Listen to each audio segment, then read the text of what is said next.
Okay. Oh, we're live.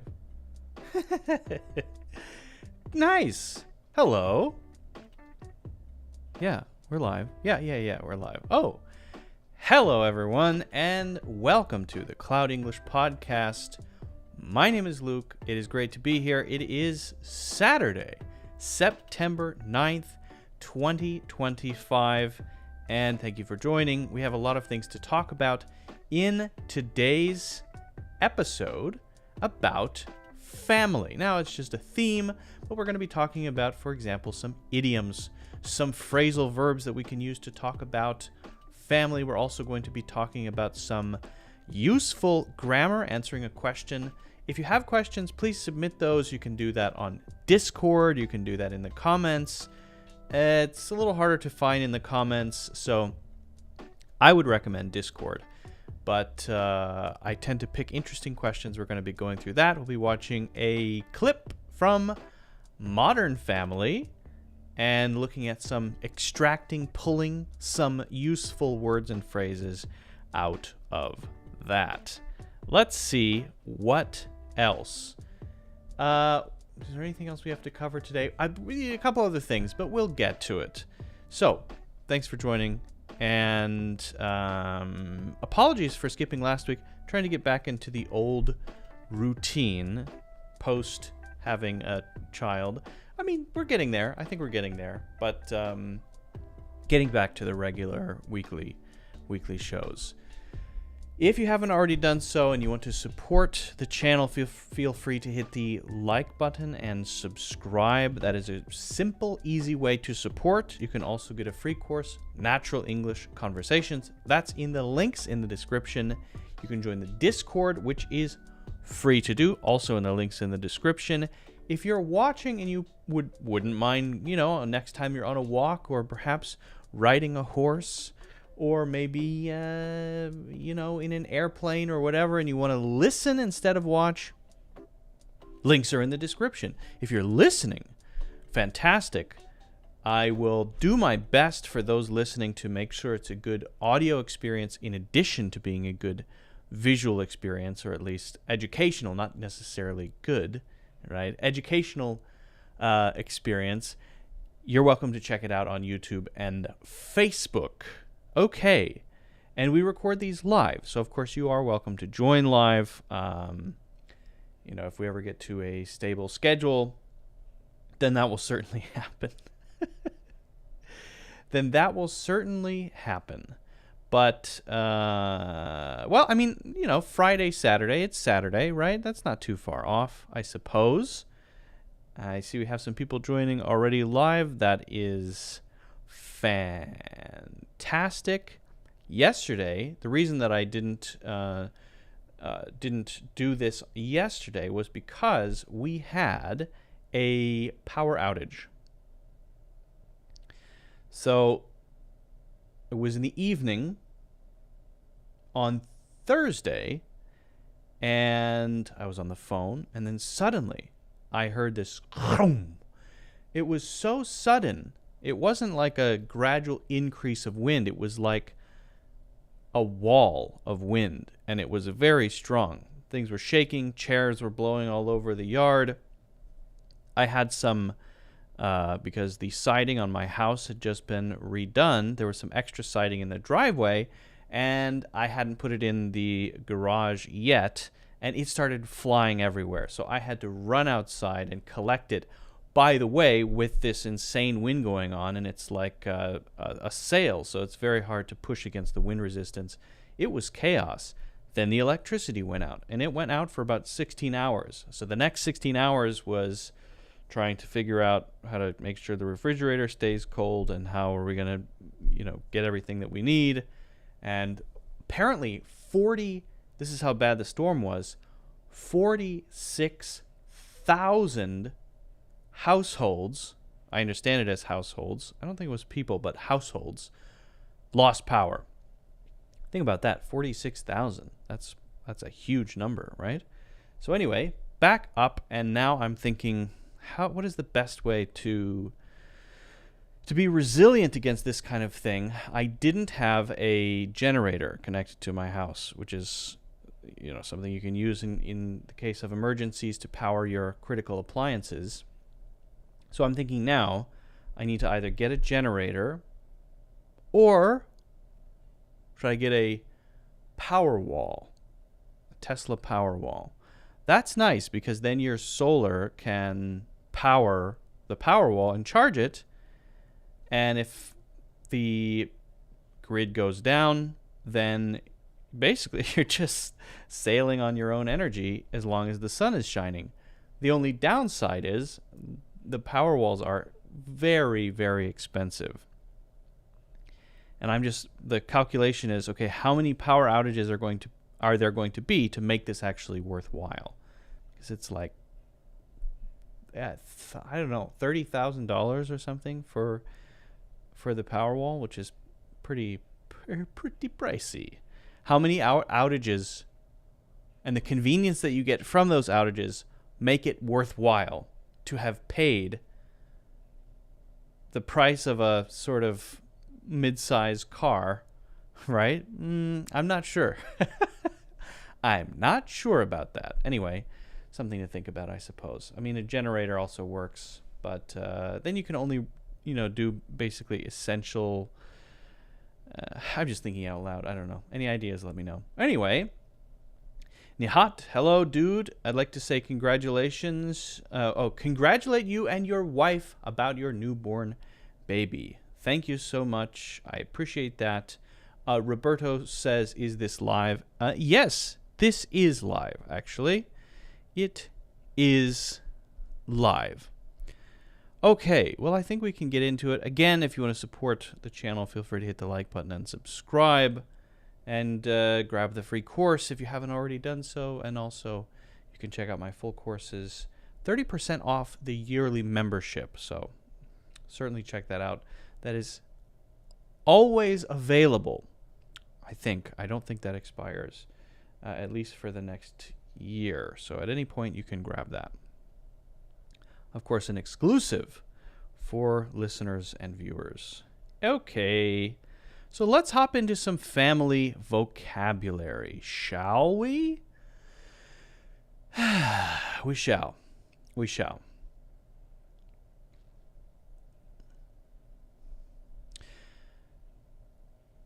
When we're talking about family, there are some really necessary words. And all I want to do is talk about them. Talk about the key vocabulary that you need to talk about family. Not just the relationships, but a few other important things too. So we're going to go through these kind of in groups, right? We're going to start sort of our first little group that we're going to go into is immediate family. What are some vocabulary terms that we can use to talk about our immediate family? Maybe I should define that first. What is your immediate family? Your immediate family are the family that are nearest you, to the side, below, and above. What do I mean by that? Above would be mother, father. Below would be son, daughter. To the side would be brother, sister. So if you're in the middle, right, sort of you're kind of looking around. Up, mother, father. Down, son, daughter. Over, sister. Over, brother. So think about that as being immediate. Now, what happens when you go one layer out? Now you're in your extended family. And we'll talk about that a little bit later. But that outside, cousins, grandparents, nephews, nieces, those kinds of relationships, that is your extended family. Okay, so that's nuclear family, or that's immediate family. Nuclear family is generally the same thing. It's the center, right? The family unit. And often this is kind of regarded as parents and children. Parents and children, right? Usually living together, right? So often you don't have mother, father, son, daughter, and then their son or daughter.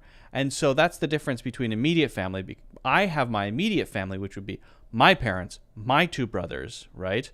And now, did I say husband, wife? I should say that too. Sorry. I should add I should add a spouse as well. I forgot to add that one too. That's immediate family. Then the nuclear family is even more local, really. It's the same people, right? But it doesn't involve the whole, let's say, immediate family grouping, if that makes sense, because they don't usually all live together, right? So I am now living in my house with my wife and my son. That would be my immediate and my nuclear family. But my immediate family would also include my two brothers, my parents, right? In addition to my wife. So I hope that makes sense. It can be a little confusing, but they're kind of close to the same thing. They overlap, but not exactly. So what about biological parents? Biological parents, biological, think of, okay, biology, life, okay. Biological parents are, we can say, your real parents in the sense that you participated in them being alive. You're their actual parents genetically, right? Maybe they look like you. Right? My son kind of looks like me. I can tell he has my mouth and my wife's nose, right? So he's my biological child. But if I were to adopt a child, then if I were to adopt a child, that would be my child, but not my biological child, right? And that child would then have parents, but not biological parents. And sometimes you hear people say, oh, I don't know who my biological parents are. I was raised by my adoptive parents or my adopted parents. And that was a good experience or bad experience or whatever, but I never met my biological parents. Okay, so that's the difference. One is sort of a biological relationship, and the other is a family relationship. Okay, what about siblings? Very simply, this is why do I keep going to the next slide? I'm really excited to get to the next slide. Your siblings are your brothers and sisters. Now, be careful about this because this is different in different cultures. Often, people use the word brother and sister, and this is particularly true, for example, in China. People often use brother, but actually it's cousin. And there are interesting reasons for that, but a sibling is your biological brother or sister, not cousins, okay? If it's your cousin, then it's your cousin, not your siblings. So to be very clear, sibling is a non-gendered word to talk about brother or sister. Sibling, one. Siblings, two. As a parent, you wouldn't say you have siblings. You have children, right? But your sibling is your brother or sister, okay? Now, I mentioned the word spouse. So spouse is the person that you are married to, right? So your husband, your wife. That's what a spouse is. Now, generally, if people maybe live together for a long time, but they're not married, the first person who pops into my mind when I think of that is Peter Jackson. I think he and his partner are not married, I think, but they've been together for many, many years. I think that you would still not say spouse. You would say partner or significant other. Often you hear, it's a pretty common word now, significant other.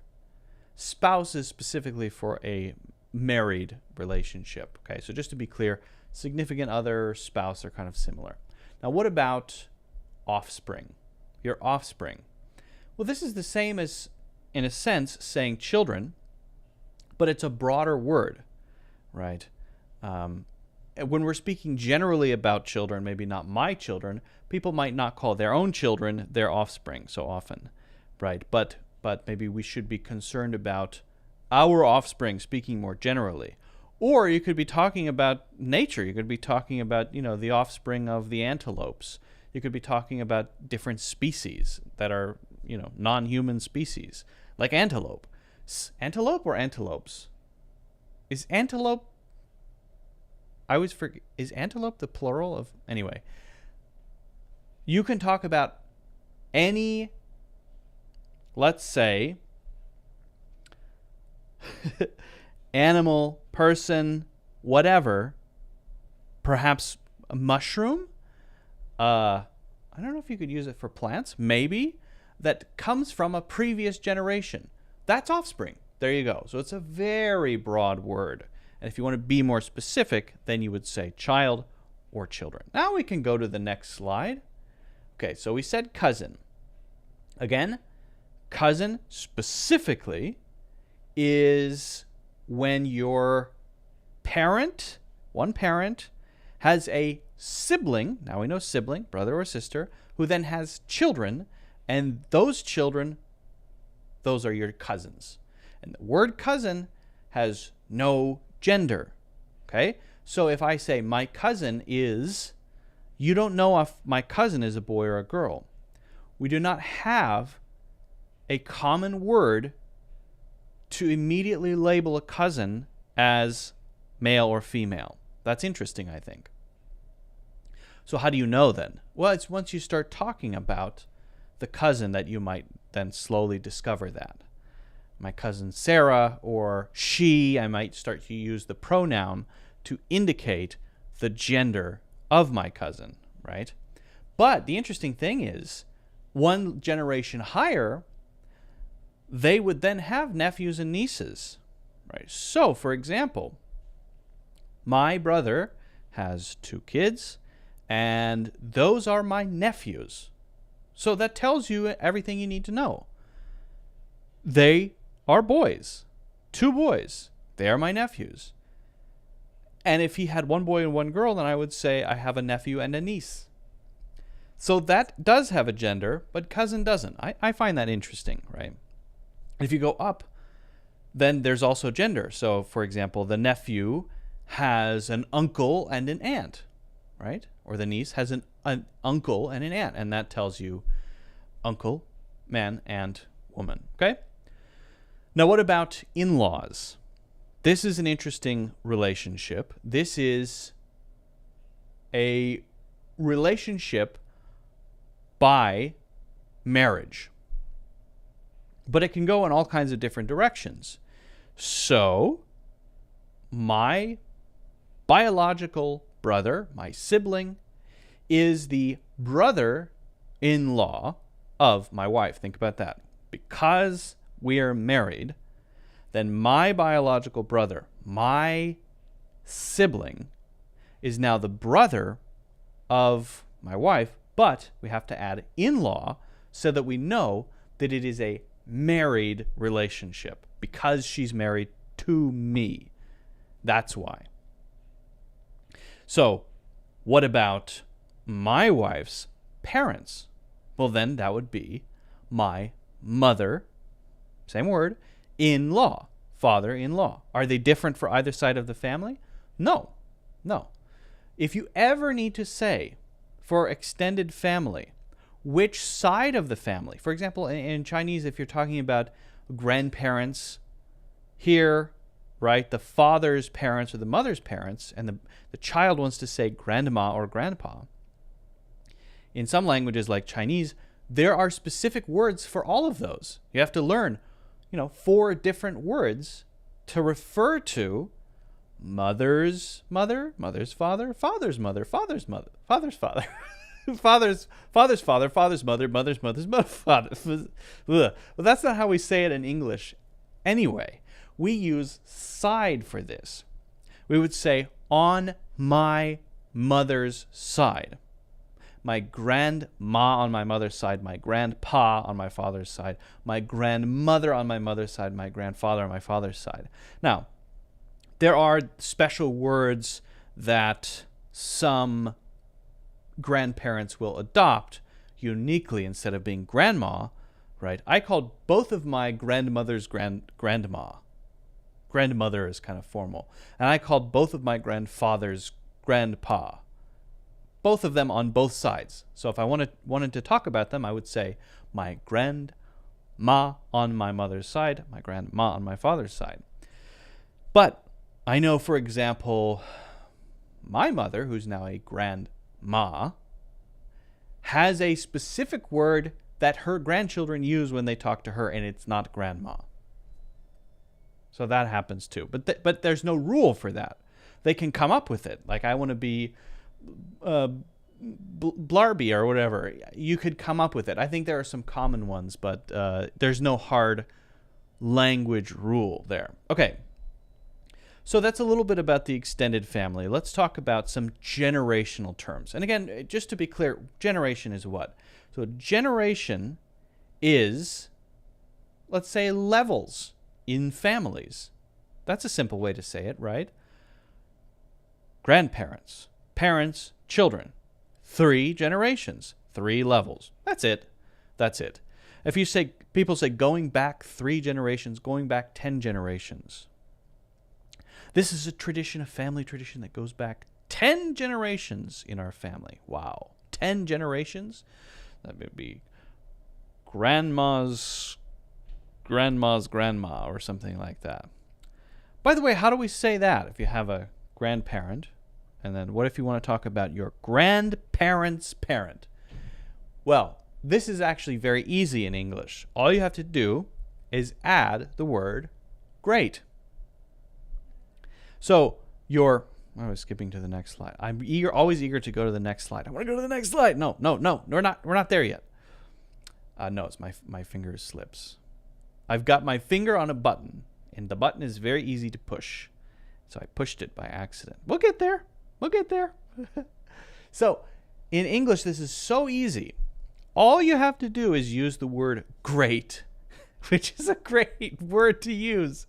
So your grandmother's mother is your great-grandmother. What about your grandmother's grandmother? Say another one. Your great-great-grandmother. What about your grandmother's mother? That would be, I think, I'm at my limit here. Wait, so that's 1, 2, 3. Yeah, I think that would be great. Your great grandmother. You just keep going. I mean, there's a point at which you stop because it gets silly, right? But to say my great grandmother is not a thing that no one will ever say. You hear people say it, right? Now, we talked about parents that may adopt children, right? Well, this is an interesting place to bring in words like guardian. So, what is a guardian? A guardian is the person who is legally responsible for a child under the age of 18. At least in the United States, when you reach the age of 18, you're considered an adult. And legally, no person can say, oh, you're not allowed to do this. As a parent, you have some rights over your children. So you can set limitations. For example, if something happens in school, the parent or the person who's responsible must sign something, that sort of thing. Well, what if you're Spider-Man, you're Peter Parker, and you're not raised by parents who adopted you, your biological parents are not alive, for example? What if you're raised by your Aunt May, like in Spider-Man? Well, Aunt May is still legally responsible for Spider-Man, for Peter Parker. And so when he's in high school and he needs somebody to sign something, well, then that would be a guardian, the legal responsible party. I remember in the third Harry Potter film,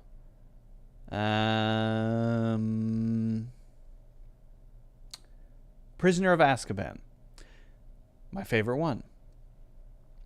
Harry is trying to... everybody gets to go to the small town, Hogsmeade, right? And Harry's not allowed to go. And so he asks the Professor McGonagall, hey, I want to go to Hogsmeade with everybody else. She says no. And he says, why? And it's because no one has signed his permission slip. She says it has to be signed by a guardian. Well, why did his guardian not sign? Because it's his aunt and uncle, and they hate him, and they don't want him to have fun, so they didn't sign it. So his guardians did not sign it. Okay, so hopefully that's clear. What about maternal and paternal? So maternal is simply the adjective for mother, and paternal is simply the adjective for father. And I believe this comes from Latin. I'm assuming, I actually haven't looked at the etymology of maternal and paternal, but for example, the pater familias would be, is that I think that's the right term, right? It would be the head of the household, and that PAT prefix there is a Latin prefix. I'm pretty sure that's where it comes from. So paternal is the adjective for anything father related, right? And maternal is anything mother related. That could be something like maternal leave after you have a baby. You take a leave of absence from maybe your job. That would be maternity leave, right? But maybe you have something like paternal responsibilities. Well, that would be using the adjective of what are the responsibilities of the father in this situation. Paternal. Now, sometimes you'll hear this as a noun, paternity, maternity. For example, the maternity ward is the place in the hospital where mothers are to have babies, right? Okay, now what about foster parents and adoptive parents? We've talked about adoptive parents. That's usually the word that's used to talk about the parents, right? Not necessarily the word that parents would use to talk about the children, but adoptive parents would be not your biological parents, which we've talked about. Foster parents, a foster parent, foster home, they're not officially your adoptive parents, but you might be in a special legal arrangement in a home temporarily. It's not as permanent as you are now my son or you are now my daughter legally. It's I have guardianship of you as a foster parent. And this is often for children who are maybe brought up in troubled homes, and for some reason the child was taken away from the parents, or something happened or whatever, they can't find adoptive parents. Then there's a foster care system, and it's notoriously not so great. And there's a financial incentives that maybe a foster parents would have for becoming foster parents. They don't always do the best job. I'm not saying universally, but it happens, and it has a kind of negative reputation of, he grew up in foster care. Often this connotation of moving from home to home within this system. So it's more temporary, and often you're growing up with like siblings in a house who are other foster kids, and they're not your real siblings. So anyway, it has this reputation. This is your foster parent. Really, they're a kind of guardian. They have the legal ability to sign that stuff. They are responsible for you in a sense, but they're neither your adoptive parents nor are they your biological parents. Okay? Finally, a few just useful words that I think we could mention, right, about particularly parents and kids. So we know the word siblings now. You'll hear the term sibling rivalry. So if you know the word rival, this is sort of someone you oppose or someone who opposes you, someone you are against or someone who is against you, as a sort of basic status of the relationship. You might talk about two sports teams, and the fans of these two sports teams hate each other. Traditionally, they always have, and they always will. I don't know football that well, but I know that happens a lot, right? It's these two teams are playing against each other, and they are rivals more than any other two teams. I don't know. So a sibling rivalry would be the same thing, where there's this tension between brother, brothers, sister, brother, sister. So some feeling of tension. It's not always violent or terrible or anything, but sometimes there's a feeling of maybe competition or tension between siblings. Now, what about estrangement? So to be estranged would be to, if you say, I'm estranged from my children, that's not really a legal status necessarily, but it's to have a lost relationship, right? To be sometimes either kicked out of the family or to just lose contact with this person. Maybe a father who was absent, for example. Again, for different reasons, and there are common reasons, but it's really more about the thing that happened and the fact that they're not there rather than some particular legal definition or status, right? Now, kinship is interesting because kinship comes from family, right? Kinship bonds, the bonds of kinship means often family bonds. And so kin often refers to family connection, right? To have a family that are a family group connected by special bonds, those would often be described as kinship bonds. However, this word kinship extends and is commonly used now to focus more on the feeling of the bond rather than the actual reality of it being family. In other words, you could say there's nothing more important than your kin, and that would be your family, but that's kind of an outdated, antiquated expression. But if you say, I feel a strong sense of kinship with this group that I attend once a week, or with my high school classmates or my college roommates, or something like that, lifelong kinship, right?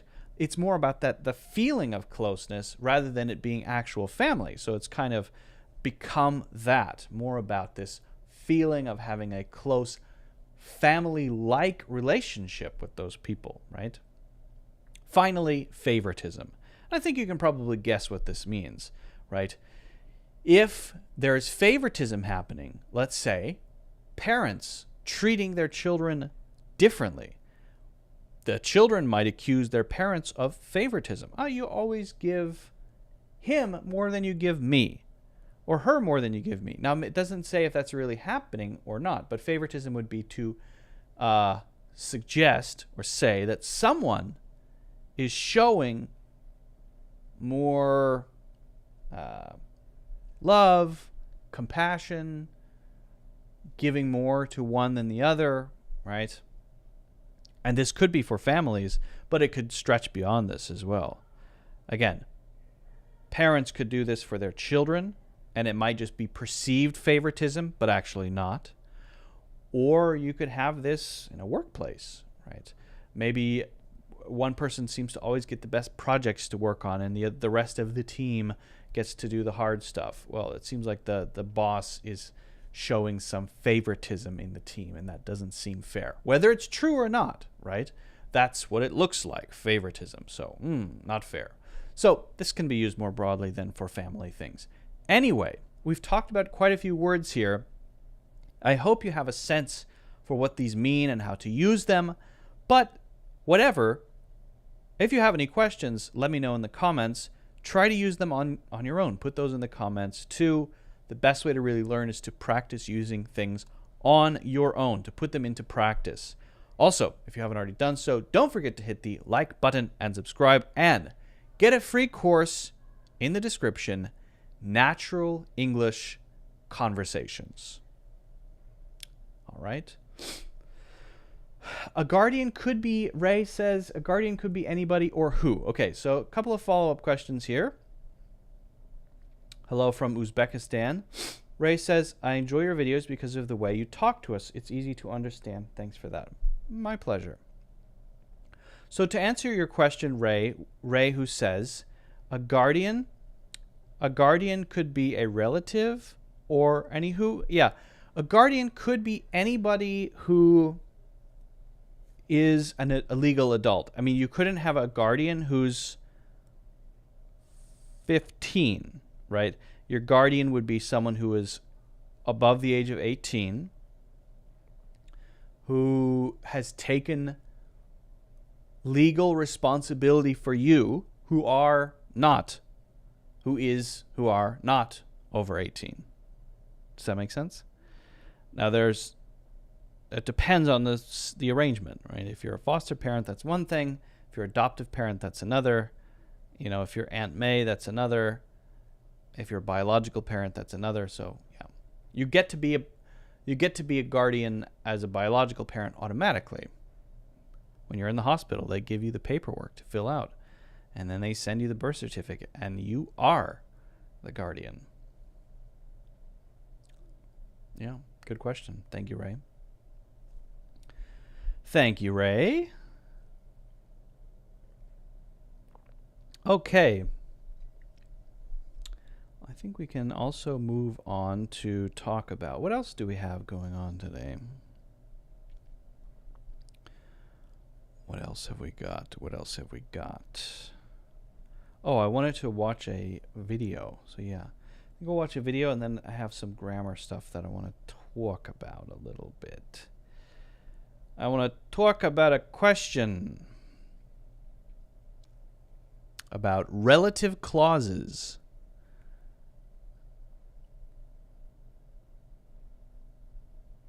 All right. And oh, for those of you who joined for the last live stream, the last live podcast we did, you may remember that I was having trouble with my writing pad. This is a Wacom writing pad. If you've taken my courses, you'll have seen a lot of depending on which course, a lot of handwriting from yours truly, for better or worse. And my board has recently been failing me. But we retired it. This is a new one. It's brand new. It feels so nice to use. It's got a grippy feeling.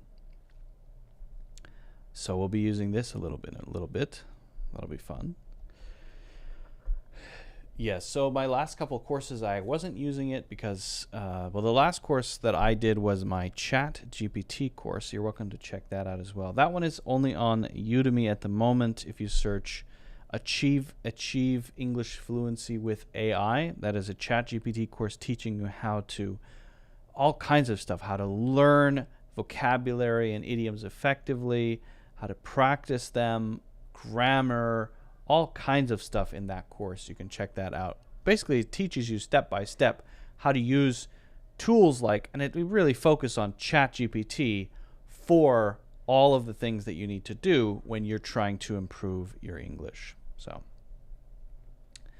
yeah, check that out. Just go to Udemy and search my name, or you could go, that works. That works.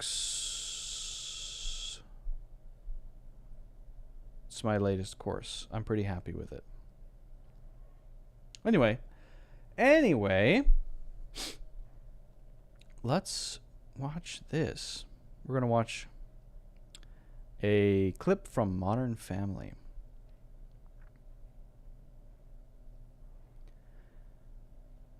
All right. So we're going to grab some useful words and phrases from this clip from Modern Family. They are at IKEA. And, let's just watch it. Let's go through it. We're going to pick out the language. We're going to try to understand it, right? And I want you to really pay attention to the usage. The best thing about learning from TV shows is you can see real usage. So here we go. Oh, wait a second. I need my headphones. Where are my headphones? Wait, 1 second. I have to grab my headphones. Can't do that without my headphones. Right. Okay. Okay. Now we're good to go.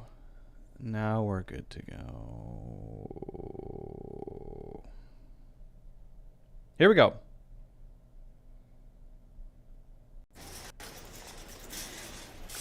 Oh, hey. I got the toothpaste and the soap. Well, good. Now we can open that general store. Okay. I got the toothpaste and the soap. Oh, good. Now we can open that general store. What is he talking about? Open a general store? Why is he even saying that? Well, what's a general store?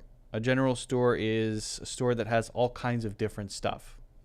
It's not specific. It's not a store that just sells bath products or home goods or something. It has all kinds of different things. They've got batteries, they've got toothpaste, they've got everything you need. Why is he saying this? Is he actually planning to open a general store? No. You can see the expression on his face. So now we can open that general store. Right? He's being sarcastic. He's saying, oh, great, you have this stuff. Who cares, basically. Well, great, we're in this place we can buy a bunch of random stuff. He's not really paying attention to what's going on, right? Paste and the soap. Well, good. Now we can open that general store. Very sarcastic. Very, very sarcastic. Often you hear, oh, good, oh, great, and then followed by a comment. If you hear, oh, good, oh, great, it's often signaling sarcasm, right? And this, I think, is a really good example of that. American TV shows tend to use quite a bit of sarcasm like this. Okay, let's keep going. I thought we were just here to get diapers. We had a saying on the farm, as long as you're bringing the mule to the market, I feel you rolling your eyes at me. We had a saying on the farm, as long as you bring the mule to the market. He must have grown up on a farm. I've never heard that expression. As long as you bring the mule to the market. I'm assuming that means bring the mule to the market. I mean, something about it doesn't matter how it happens as long as it happens, maybe? But I've never heard that before. As long as you bring the mule to the market. To the market, I feel you rolling your eyes at me. Then he stops and says, oh, I feel you rolling your eyes at me. How do you roll your eyes at someone? Right? If you roll your eyes, you go like this. Right? Well, isn't that the opposite of at you? If you're there and then I go like this, then it's not at you, is it? It's at the ceiling. But that's not what that means. Rolling your eyes means what you said, I can't believe what you said, or this is a ridiculous situation, or perhaps, oh, you said the same thing you always say, or you're annoyed, you're irritated slightly, and so you do that. It's an expression of irritation or annoyance, and it's called rolling your eyes. Okay. At me? So this is not the direction of the eyes. What this is about is the direction of reason or the direction of cause, right? You're the one who made me do it, and so I'm rolling my eyes at you because you're the cause of it. Not that my eyes are pointed at you, right? I feel you rolling your eyes at me. Yeah, that's right, I did, because here you go, buying a bunch of stuff we don't need and giving me quotes from your days on the farm. I don't care. To the market, I feel you rolling your eyes at me. Can we just please get the diapers and get out of here? Fine, but... He said that pretty fast. I'll just repeat that. Can we just please get the diapers and get out of here? He's just generally in an annoyed mood, right? Can we please just get this and get out of here? To get out of here means to leave. Can we get out of here? I want to go. I want to stop by the wine section first. Wait. And stop by means to go there quickly. Stop by my friend's house. Stop by the wine section. So they're in this IKEA. Did I say IKEA before? Did I say IKEA earlier? If I said IKEA earlier, I must have... I was reading an article about Sweden, and it must have programmed me. If I said IKEA earlier, I apologize. They're not an IKEA. This is Costco. I feel like I said IKEA earlier. I can't remember now. Anyway, Costco, not IKEA. If I said IKEA, I am so sorry. IKEA is very different. Anyway. The wine section? Yeah, a really good one just past the tires. No way. They do not have... They do not. They do not. Okay. So, what's happening here? At the beginning of this is an interesting frame to pause on. He is feeling annoyed that they're in this huge place Costco, not IKEA, that has everything. They do. I don't know if you've ever been to Costco, but it's gigantic. They have everything. It's the ultimate general store. And he's thinking, let's just get out of here. Let's get the soap, get the toothpaste. Let's go. Okay. And when he hears comments he doesn't want to hear, he rolls his eyes.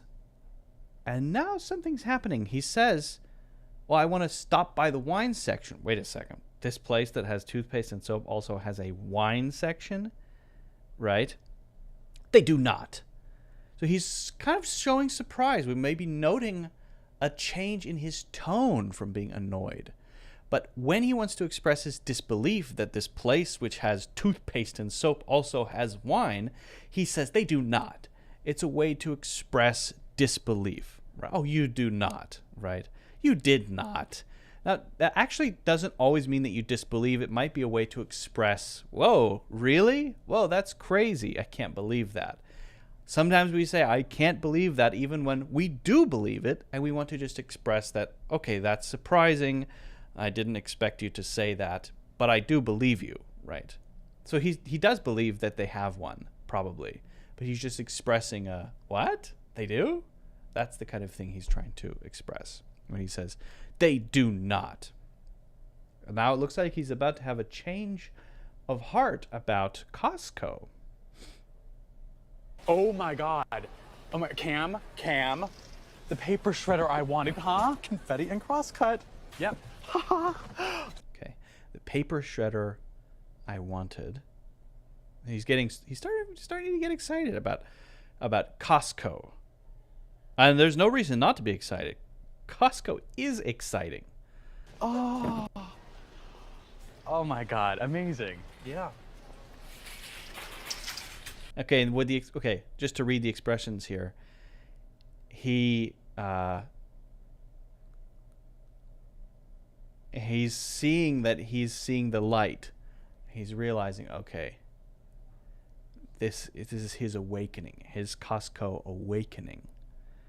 I had a Costco awakening. If you've been to Costco, maybe the first time you don't get it, or maybe you're there and you're thinking, oh, this is a big, ugly place. What is this? Then you say, wait a second. What? Wait. This place is amazing. Cam, what is this place? What is this? Again, an expression of amazement. Is he wondering what is this place? Literally, maybe. But the what is this place is an expression of wonder. What is this? What is this? Anytime you have this feeling of amazement or wonder, you can use that expression. What is going on? What is this? And he adds place. What is this place? Right?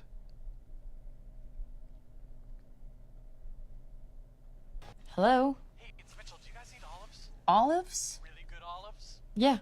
You got it. Okay, I want to make one note here that when you have places like this, places like Costco, one of the great things about it, you can see in the background here, there are a ton of jars of something, and you can see he has 3 huge jars of pickles here. The kind of crazy thing about, not crazy, the nice thing about places like this is that you can buy things in bulk. So you buy in bulk, and that means that the amount that you pay for each thing is less. So you buy 3 huge jars of pickles, and that costs more than 1 jar of pickles, of course, but per pickle you're paying much less because you are buying in bulk. So he's now in his awakening, his Costco awakening, he's having he's in the middle of it. Mitchell, I found the diapers. They're over here. Cameron, guess what I found? Coffins. Coffins. That is something that you would put a dead person in. Just in case you don't know the word, and I believe that is true, that Costco does sell coffins. They sell coffins. They sell car insurance. They sell boats. They sell, I think they might sell cars. They sell everything that you can imagine. They sell everything. It's crazy. Sell baby formula, and they sell Coffins. You can literally buy everything you need from birth to death. Oh my God. Look at these diapers. Look how cheap they are. Oh, you know what we should do? We should get enough for like the next year or two, right? Where would we keep them? Where would we keep them? Okay. They sell sheds. Really? You want to sell buy sheds. a diaper? So what is a shed? A shed is a little house or small building that's detached from your house. Perhaps you put the tools in there. The lawnmower might go in there. So the shed is the little place where you put stuff outside, right? So he's saying, yeah, Costco also sells sheds. So we're getting a year's or 2 years worth of diapers. Where are we going to put it? They sell sheds, so. They sell sheds. Really? You want to buy a diaper shed? We're those guys now? The guys with the diaper shed? A diaper shed. So the thing about the shed is any word you put in front of it is then the adjective for that. So it's a garden shed. It's a tool shed. It is a lawnmower shed.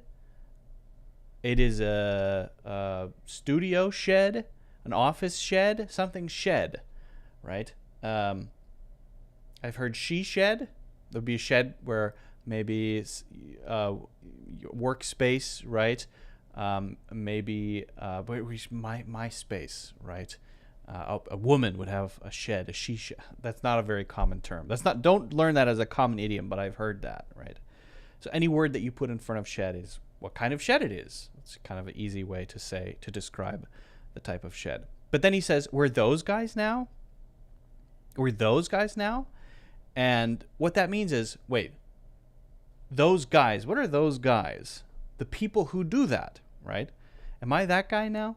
For example, you may or may not know, I became a parent, first-time parent. Sort of a cliche about dads is that they wear a certain type of pants, they wear a certain type of shoes, let's say New Balance shoes, and a certain type of jeans, and they dress in a certain way. And if I started dressing like that, then I would be that. Am I that kind of dad now, right? I might say I'm that kind of dad now because I dress like this. We're those guys now. So it's sort of like you're taking on a new label, right? So he's saying we're the type of people who need to have a whole shed for the diapers we buy. Really, he's kind of complaining about that. He doesn't want that, right? So this is very useful, right? If you're trying to resist something, you don't want to become like that, right? I don't see myself wearing that type of shoes. Really? You bought me New Balance shoes? I'm that kind of dad now? Really? I'm trying to resist this label in a way. That's what he's doing. Just grab 2 more. Now the guys with the diaper shed. Just grab 2 more. I'm not grabbing 2 more, Mitchell. It's time to go. No, come on. We need a... Hey, excuse me. Where did you get that flatbed thing? Over there. Go grab one of those. Go grab one of those. Why use go grab instead of go get? Go grab also is a little weird. So grab is to take, right? If I'm going to grab a snack, if I'm going to grab a newspaper, if I'm going to grab lunch, right? Maybe I'm going to grab the mail. All of those are things that I go get, but as you can hear from those examples, they're all different types of things. If I grab the newspaper, then it's right there on the table and I take it with my hand. But if I go grab lunch, then I go to a restaurant with a friend and sit down and eat for an hour or 45 minutes. So those are very different activities. Are you saying I can say go grab for all of those? Yes, go grab the mail. So I walk out to the mailbox, I go get that, right? Go grab the baby's binky. Go 2 feet over there and get something. So it's very flexible. It has a sense of quickness to it. It's not totally relaxed and leisurely, right? It has a sense of not urgency, but it's relatively quick. It's not a long, drawn out process. So that's the common theme in all of it. If I go grab lunch, it's not a nice 3-hour dinner. It's a quick maybe lunch. We have some sushi and then we talk about something and then we go separate ways, right? So it has the common thread through it of quickness, but it's all kinds of different activities. And essentially it means get something.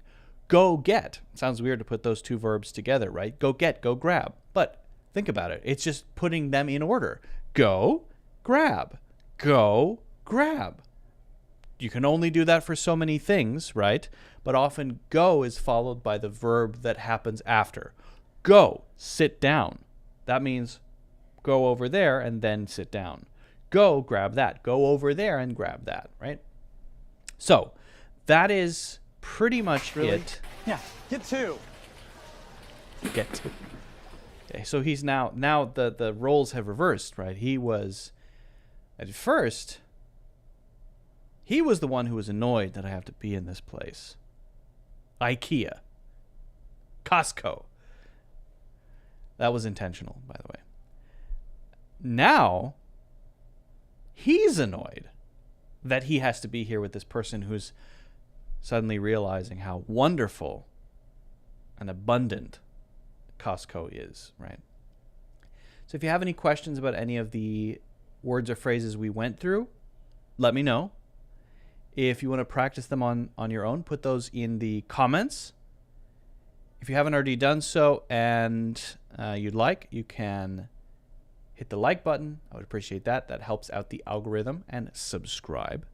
And also get a free course, Natural English Conversations, in the links in the description.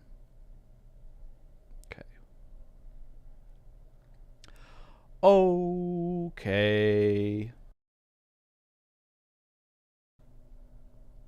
Ray says, I love New Balance shoes, but I'm not a father yet. Well, it also depends on the style of the New Balance shoes, right? I think that matters.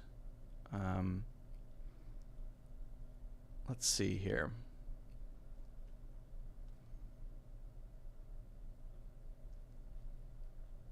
Let me see. Excuse me. Bless me. New Balance shoes.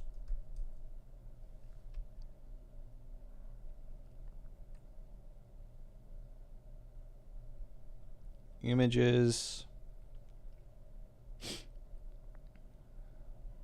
Okay, so, you know, there are different types. Which type are the sort of stereotypical ones? Dad shoes. Not those. Not the colorful ones. To those listening, I'm looking at the Google image results for New Balance shoes. Probably these. Yes. I think something like that. I think something like this one would be considered dad shoes.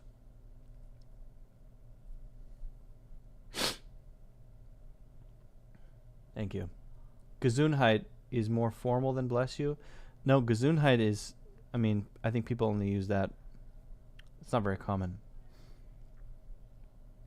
Maybe these, yeah. I mean, I think they're cool. I think they look pretty cool. I like them. I like them. I've got no problem with dad shoes. Bring it on. Bring on the dad shoes. Can I search dad shoes? Dad shoes, New Balance. Let's see. Can I get a picture of a dad? Surprisingly, no. Why was no? Okay, well, okay, maybe this one. Oh, let me share my screen here. This one. Dad shoes, New Balance. So, yeah. That's the dad look right there. That's the dad look. Jean shorts, a polo shirt, mid-calf socks, New Balance shoes, although he is wearing Nikes here. So that's I think that's a variation, but similar style to, these shoes here. And the ultimate would be Velcro straps. The Velcro straps. I mean, look at that. That's the ultimate. The ultimate. Yeah, I think that's this one's pretty accurate as well. That looks about right. That looks just about right. Okay. Well, I think we can move on to some grammar.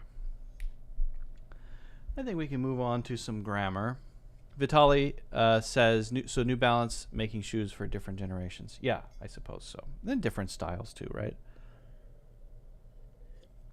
Is he buying paper shredder for personal use? I usually tear documents into pieces.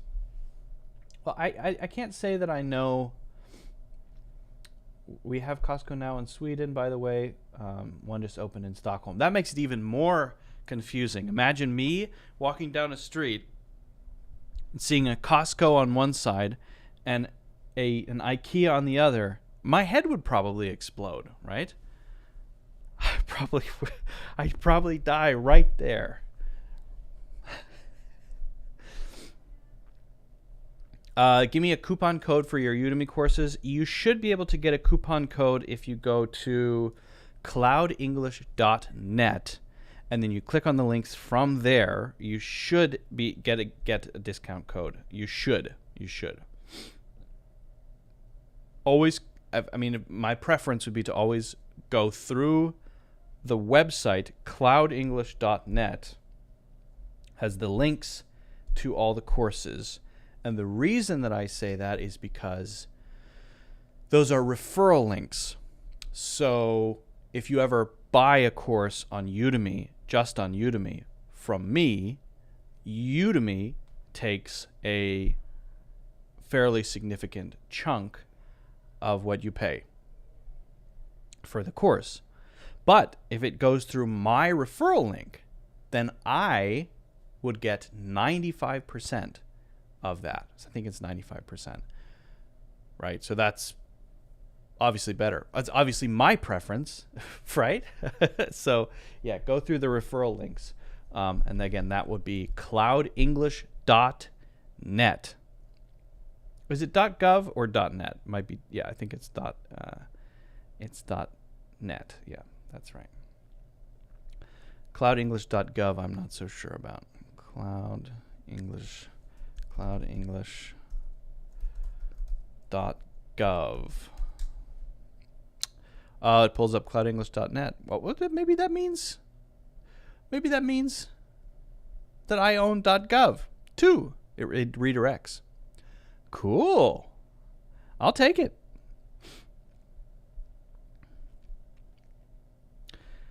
All right. Where was I? What was I saying? Head exploding. IKEA. Costco. Oh, grammar. Right. All right. Okay. So let's hop over to the Blackbird.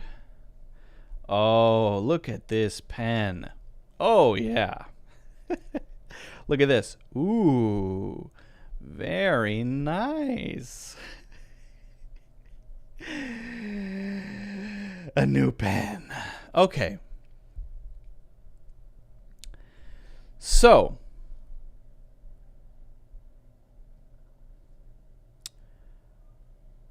there's a question from Miles, a viewer. And the question is, what is the difference between an essential and a non-essential relative clause? Relative clause. And I think what we have to do here is build up our understanding of what a relative clause is. So we're going to cover that as a kind of a basic. And then we're going to define the difference between the essential and the non-essential type. I don't want you to get kind of lost in the sauce of what it's called. So always remember, whenever I talk about grammar, I use technical grammar words only as labels of convenience. Never to say that you must remember this and the word is important. I don't believe it is. It's only important so that you know what I'm talking about generally, not that you have to remember the technical explanation. The important thing is that you know how to use it, right? So always keep that in mind. Okay. So let's build up from a sort of basic foundation. Let's build up from a basic foundation. And we're not even going to label anything yet. What we're going to do is make a sentence. My brother, oops, starting the wrong way. My brother just bought a new car. Okay. Now, second sentence. The second sentence is, my brother is an engineer. Okay. Now, I have a question for you. Are both of these clear, coherent sentences? Yes or no? Yes. Do you understand what both of these sentences mean? Hopefully the answer is yes. Okay, so I have a brother, and what happened recently? He bought a new car. I have a brother, and let's say something about him. Okay, he's an engineer. So both of these things are true. But notice that both of these share this noun. In the case of this one, the subject of the sentence. Doesn't have to be the subject of the sentence. That's why I say this noun. Because there's some relative clauses, it doesn't have to be the subject. But for this one, it is. Okay. So, my brother. Because of this, it suddenly feels inefficient to say this twice, doesn't it? My brother just bought a new car, my brother's an engineer. Yeah, why do I have to say that twice? So what I want to do is I want to use a relative clause. This is a, let's say, fragment of a sentence that, and usually it is a dependent clause. Let's put aside what that is, okay. It is a dependent clause that connects to a noun which says something more about it. Now, again, it could be a noun, could be a noun phrase, it could be, let's keep it simple. Let's say some words that tell you more about something. Okay? Now, we're starting with this one. And so what I want to do is I want to stick it after the thing. So that's the common thing you'll see is it's always after the noun it's about. Otherwise, it could be very confusing. So I'm going to make a third sentence here. And I'm going to stick it in the middle. My brother. Now I'm going to have a comma, and I'm going to use the word who. Now this is called a relative pronoun. When you have this thing that we're calling relative clause, which is this clause, this little grammatical unit that sticks into a sentence, that adds more detail to something, it uses a relative pronoun. We use the relative pronouns who, that, which. But we can also start getting into words like when and where. But okay, we're going to try to keep things very simple because we're just building this. Okay, so anyway, my brother, who? Now what should I say? Should I say my brother who is an engineer just bought a car? Or should I say my brother who just bought a car is an engineer? Either way. But I would ask, why are you saying this? Probably it's because some event happened. And the thing that you put inside the relative clause is probably a detail, right? It seems odd to me to say, my brother, who just bought a car, is an engineer. Why? My question would be, why are you saying that? So you're telling me that your brother is an engineer, which means you're telling me some new information. Thank you. But why are you saying as a detail that he just bought a car? So that's a little weird. So it's weird even though it's grammatically correct.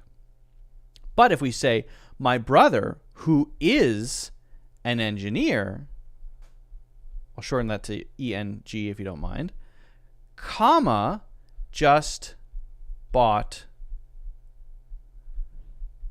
a car. Now suddenly it makes a lot of sense. We still have these two complete sentences basically, except we've kind of stuck one inside the other. And the rules are that it's right after the thing we're talking about, thing or person, that we have a relative pronoun. And there are exceptions, so but we're keeping it simple. Okay. We have a relative pronoun. Who, because it's a person.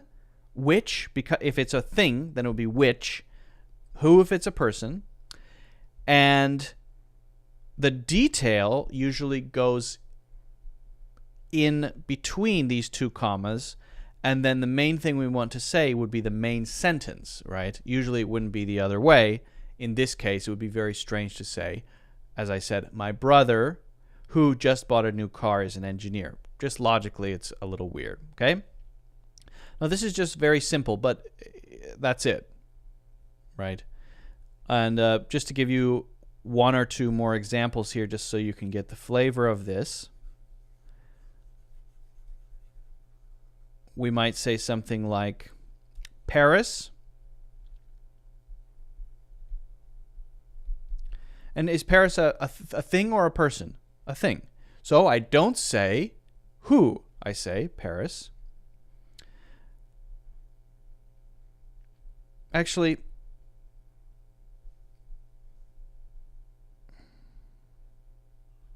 yeah, which is my hometown.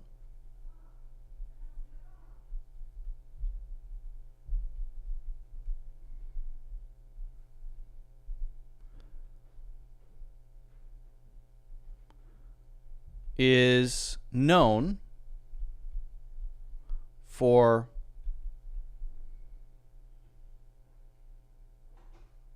its beautiful architecture. Okay, so let's keep it as which for now. Okay, Paris, which is my hometown, is known for its beautiful architecture. This one is the same thing as the previous example we looked at. It's the same. It's the same in structure, because we would say Paris is my hometown. Paris is known for its beautiful architecture. We use which because it's a thing, and we put which is my hometown as context, right? In this case, it would be less weird to say Paris, which is known for its beautiful architecture, is my hometown. In this case, I think you could do either one, and it would be okay. Now, I will say that when we're talking about places, we might change which to where. And if we use time, if we're talking about a time, then we might use when. So you could say here, Paris, where I grew up, is known for its beautiful architecture. You'd have to change the sentence structure a little bit. So I want to kind of stay away from that. I want to keep it simple and just use who and which for this. Okay, what we have been learning is a non-essential relative clause. Why is it non-essential? It's non-essential because non-essential. The clause is this part between the two commas. It's non-essential because If you remove the detail, the extra information, nothing is lost grammatically. It still makes sense. In other words, I still know what you're talking about, and you can still say it. It sounds right. It's clear. It's understandable. So if I say Paris, and I get rid of this, and just have this sentence, Paris is known for its beautiful architecture. I know what you're talking about, Paris. And what about Paris? It's known for its beautiful architecture. Okay, so it still makes sense. I know what you're talking about. It's a good sentence grammatically. So it's non-essential because it can be there as an extra detail or not. Now, I'm not going to get too far into this, but this is just one type of non-essential relative clause. You also have, for example, the type where I grew up in Paris, and then comma, and then after Paris, at the end of the sentence, I grew up in Paris, comma, which has beautiful architecture, would also be a non-essential relative clause. You're adding the information at the end of the sentence instead of right after the subject at the beginning. Okay. I don't want to get too far into that because I just want you to keep this in mind. Okay, so we have now looked at, and hopefully now you understand how the non-essential relative clause works, basically. Just to give you a few other examples verbally, I won't write these down. I might say, that restaurant, which is located downtown, is famous for its sushi. Her new book, which came out last week, is already a bestseller. So if I said her new book is already a bestseller, does that make sense by itself with no other information? Yes. Okay. If I say which came out last week, does that add extra information? Yes. And is it a thing, the book? Yes. So we use which, right? But again, you could completely remove that. Okay. So now we have a pretty good idea about what a non-essential clause, relative clause looks like. Let's do the essential type. Now, I want you to forget essential for the time being. Let's look at some examples, and I want you to get a feeling for it. I want you to get the flavor of it. Just the flavor. Okay. Let's say people who smoke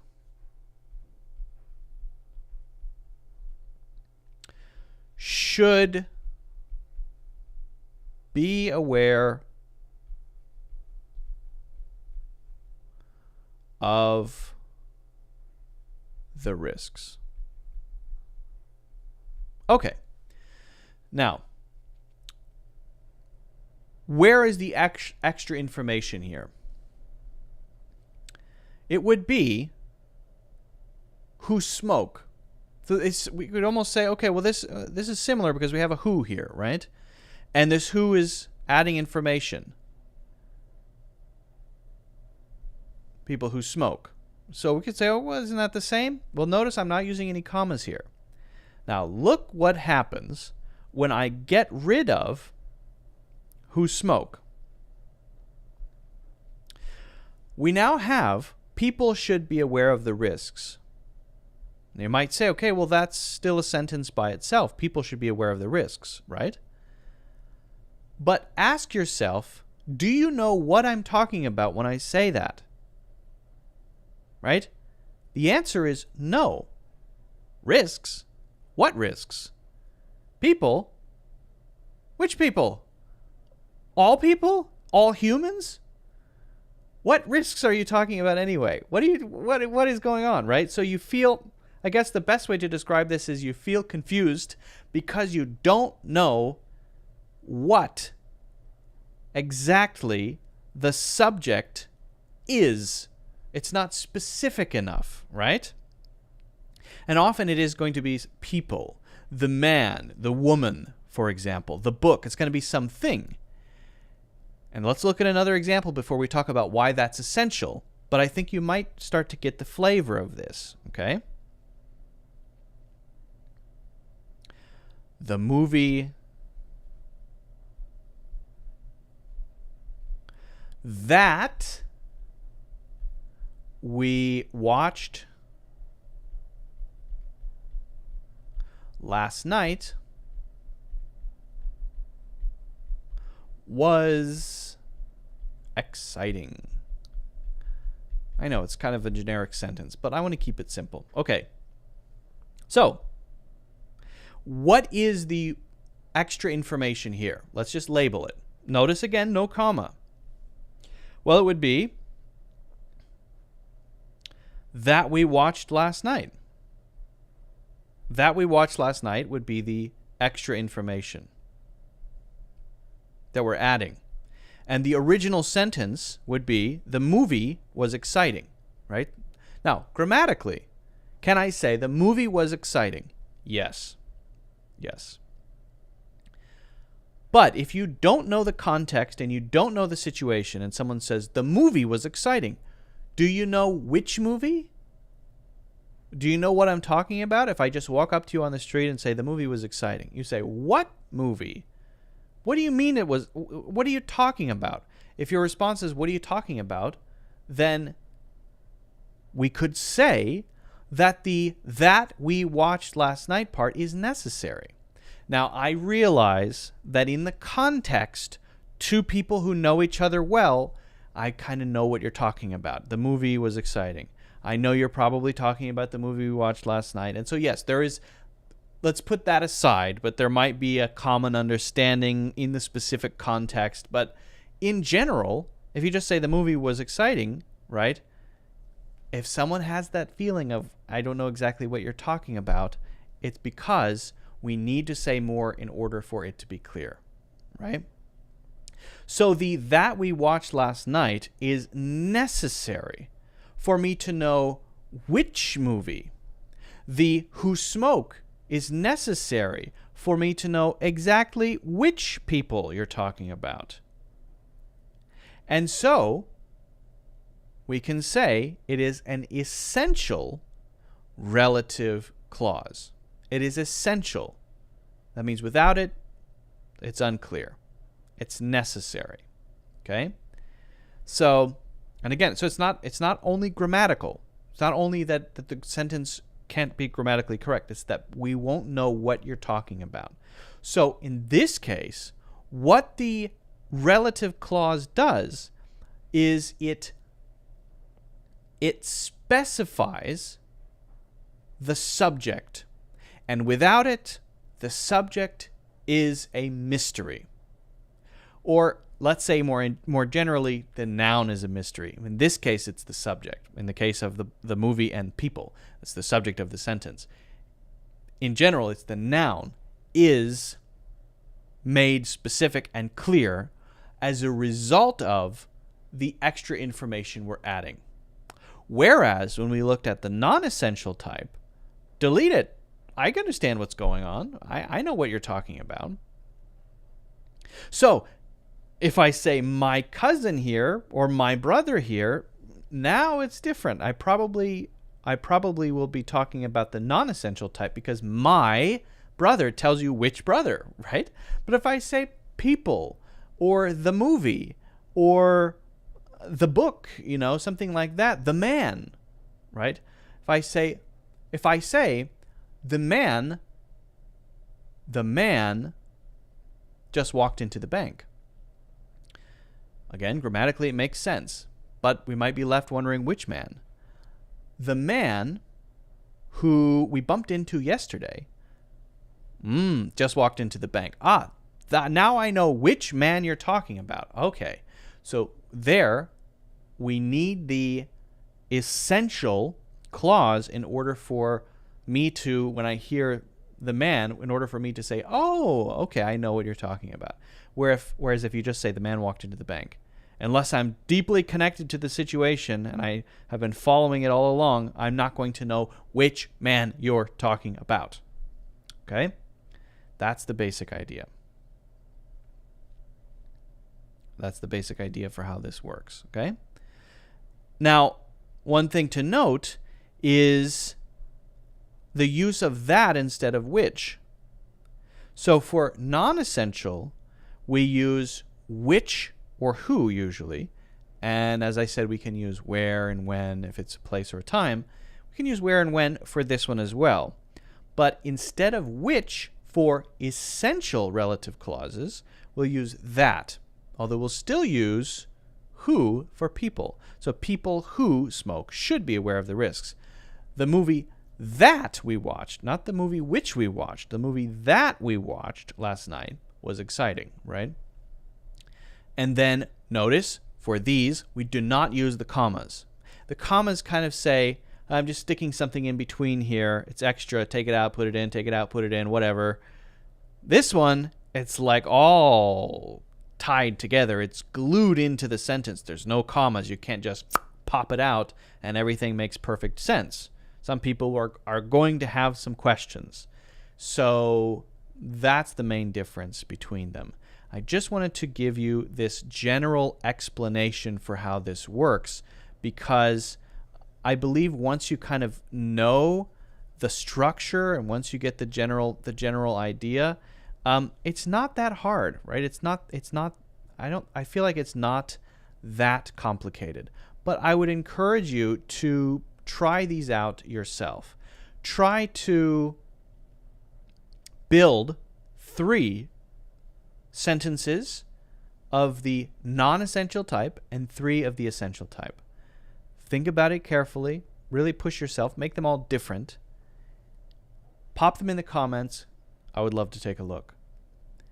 If you haven't already done so, you can hit the like button and subscribe. And also, you can grab a free course, Natural English Conversations, in the links in the description. Dun, dun, dun. And there's the laundry sound. A sound which honestly, frankly, truthfully, is much longer than it needs to be, if we're being honest here. And also, what the heck is going on with my pen? What's suddenly being weird? It's stretched out. Oh, well, I finished the topic just in time. Wait, maybe if I click here, then it'll fix it. Will that fix it? 1. It's very wide. Oh, I'm able to go all the way across. Okay, I'll have to. It's a new pen. I'm breaking it in. You know, I'll get used to it. I'll adjust. I'll be fine. I'm gonna be okay. It's stretching the pen across all displays, whereas I only want it to be in a narrow section, and somehow I messed it up. Somehow I broke it. But it works. That's the important thing. The new pen is good. We like the new pen. We love the new pen. We need the new pen. We need the new pen. The new pen is my favorite pen. Let me see if this works. Turn it off. Turn it on. Turn it on. And what happens when I turn it on? Is it gonna be... Oh, no. Okay. All right. I have to do some things later. I have things to do to fix it. It'll be fine. It'll be fine. Everything's fine. Everything's fine. Everything's fine. Okay. Let's move on to... Wait, let me see. Got any questions I missed on this point here? An American English teacher who watched on YouTube recently became a dad. Oh, yeah. Oh, yeah. An American English teacher who I watch on YouTube recently became a dad. Yes. Because if you say an American English teacher recently became a dad, then people will say, what do you mean? Which teacher? Who are you talking about? So yes, that's right. That's very good. Luke, who is an English teacher on YouTube, became a dad recently. Yes, because Luke is specific. You already know who. You added detail to give extra information about the who. That's absolutely right. I'm actually going to pop up Vitali's examples here because I think that they're perfect. So here's a great example. Can I do both of these? No. So here's a great example of a non-essential relative clause from Vitaly here. Luke, that's me, so it's specific. We know who the subject is. We don't have any further questions. Who is an English teacher on YouTube? And we have commas between Luke and YouTube, right? Then became a dad recently. So the sentence by itself would be Luke became a dad recently. Can that stand by itself? Absolutely. Yeah. You have to know who Luke is, of course, but it is specific. It's a person's name. And you wouldn't say the person's name unless the other person who you're talking to knew that person. Usually. Right? So that's good. Then for the essential type, an English teacher. Now, an English teacher is not specific. There are many English teachers, so people will ask, which English teacher? What English teacher are you talking about?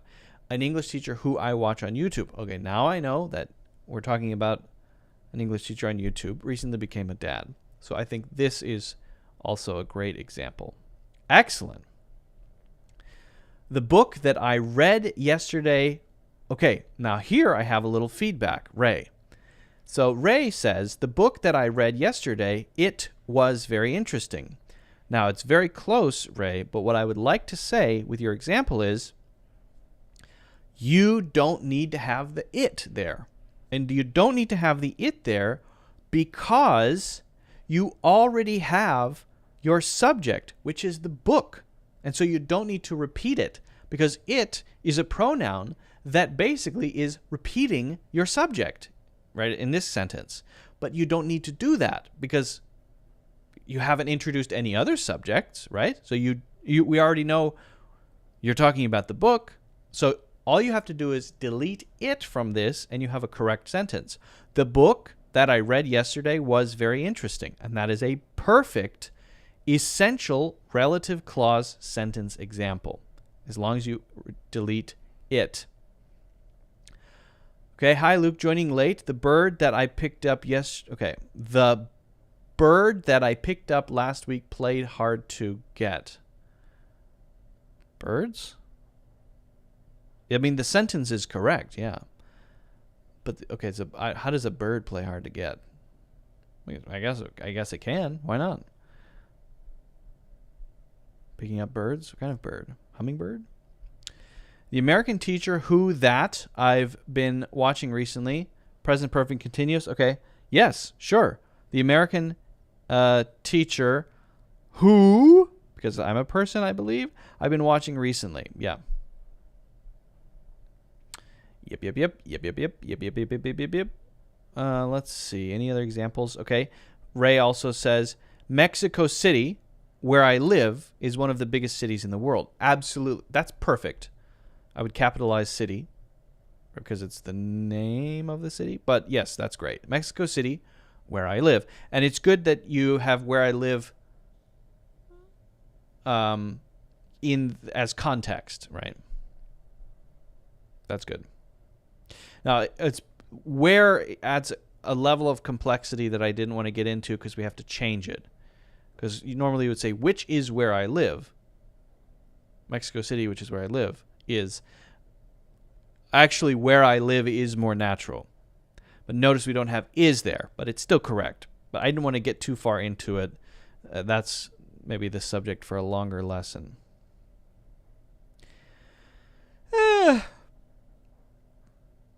Okay. Let's get into our last topic. We're going to be talking about some family idioms. Family idioms. Okay. Idioms for family. Shall we or shall we not? We shall.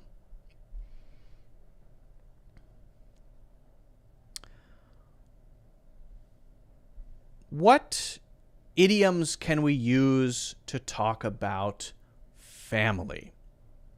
Well, that's a great question if that's the question you had. We're going to focus on a few. A chip off the old block, spitting image, it runs in the family, mother hen, black sheep of the family, flesh and blood, and born with a silver spoon. We're going to be looking at what these mean, the context, the connotation, right, how it's actually used, how it feels when we use it, and of course some specific examples. So, why don't we just get straight into it? We'll start with a chip off the old block. Now, this idiom is, I would say, not super formal. But people will use it when they want to make an observation. The basic meaning is this. If one child looks like their parent in any way, and we want to say, ha, just like your mom or just like your dad, then we might use this, right?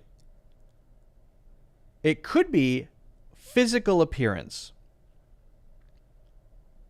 Sometimes you see a child, their face, a son whose face looks very similar to his father's or mother's. Oh, it's a real chip off the old block. It's got a kind of casual feeling to it. Fine. I would say it's more often used to talk about behavior, right?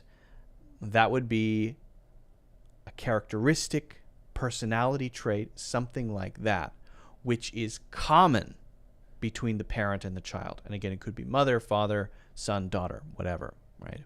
Often it's gender, it's, for example, father and son, mother and daughter, but it doesn't have to be. So how can you remember this one? Here's just a little memory aid you might use. Think of a big block of wood, right? And then imagine a chisel chipping off a piece of that and landing on the ground. There you go. It's sort of a smaller version of it from the original block, which is now separate from it, right? If you have another way to remember it that works, I recommend coming up with some kind of memory aid. It can be useful. So generally speaking, parents or family members will use this when they want to talk about children who have these traits or skills, and it usually is not used in a negative way, to be clear. It's not used to say, oh, you're, selfish just like your father, or, you have you're bald just like your father. You could sarcastically, it's okay, but it's more common to use this to express these traits or personality characteristics that are positive, right? To express some kind of pride, to say, oh, just like your dad, just like your mom, like that. So let's look at a couple of examples. Your daughter is so athletic. She's a chip off the old block, isn't she? So could that be about her, the daughter's father or mother? We don't know, right? Whoever says it knows, but it could be either one. You write just like your father did, a real chip off the old block. Maybe the style of writing, or it could be the handwriting. Either way, honestly. Real chip off the old block.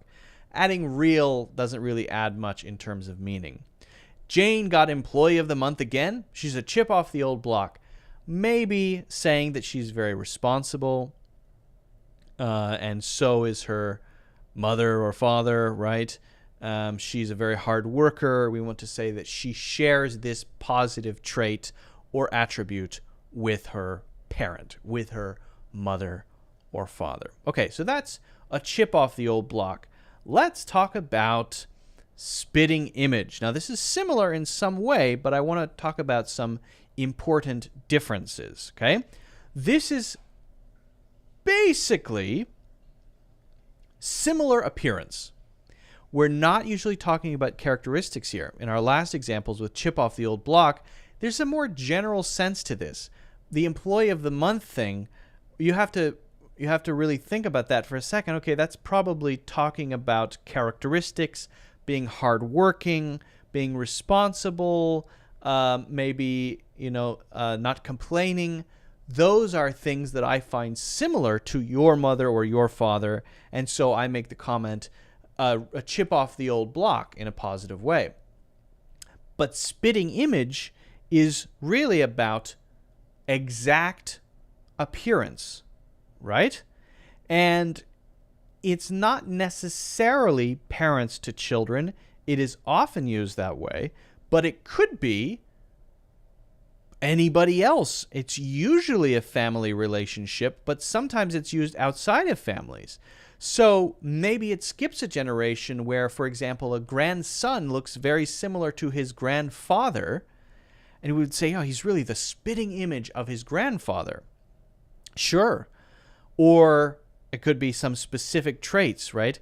His mouth really makes him the spitting image of his father. Maybe a mouth, the shape of the mouth or something makes him look very much like. It's not the same as saying identical, but it's like saying very close physical resemblance. And usually we're talking about appearance in terms of body shape, structure, facial features, hair, things like that. You could use maybe things like how someone walks.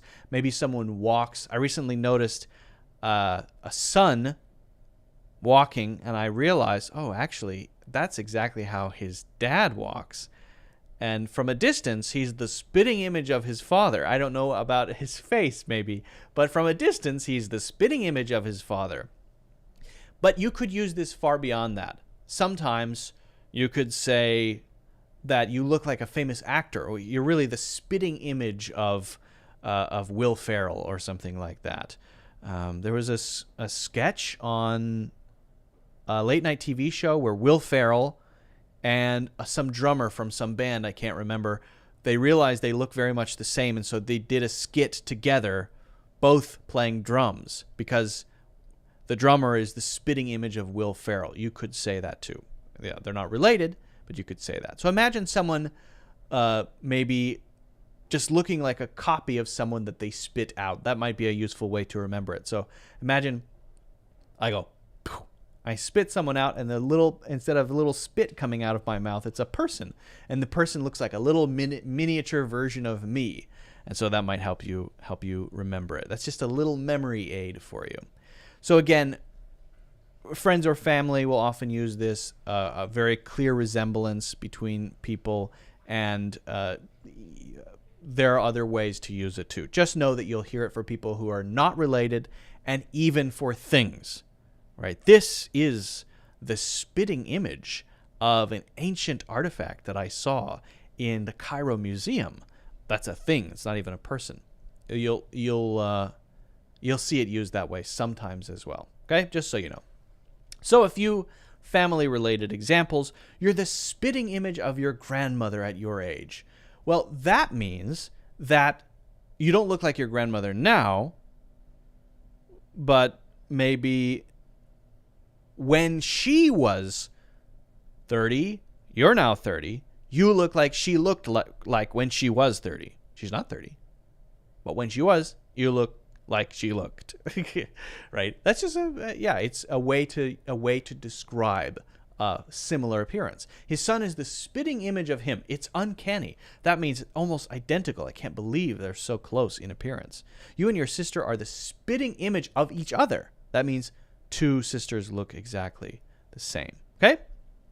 Spitting image. Let's go on to our next one. It runs in the family. Once again, we have this common thread, common theme related to similarities, but each of these is different, right? For spitting image, that's about appearances usually. And chip off the old block is more general, right? Attributes, characteristics. It runs in the family is not necessarily just good, but it could be and is often. And it really means a trait or characteristic that is common among family members.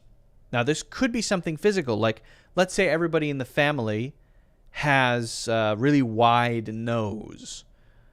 And someone would say, oh, I noticed with this family, they all have really wide noses. Why is that? Well, it runs in the family. There's a physical thing that is common to everybody. But this could also be for something which is not physical. And this could be positive, often is, but it could be negative too. You could say, for example, that maybe a temper is common. Father, maybe children, both children. Everyone gets angry very easily. Well, why? Well, it runs in the family. It runs in the family. Well, is that positive? Not necessarily, right? So it could be good. It could be not so good. And this is specific family similarities. And we're more often talking about traits, characteristics, rather than physical appearances. Although it can be used for physical appearances too, just to be clear, okay? So for this, your memory aid is to kind of picture a thread that goes through a family member, maybe picture a family tree, and picture a red thread kind of connecting certain family members. It runs in the family. It runs in the family, okay? So the general usage or connotation of this one, we kind of talked about it, but generally speaking, it's conversational and it's about inherited traits. You got this from your parent, right? And they got it from their parent. So it's a common thing, right? And again, almost as often used in a negative way as a positive. Okay, so let's look at some of our examples here. So your dad's a lawyer and you're studying law. I guess it runs in the family.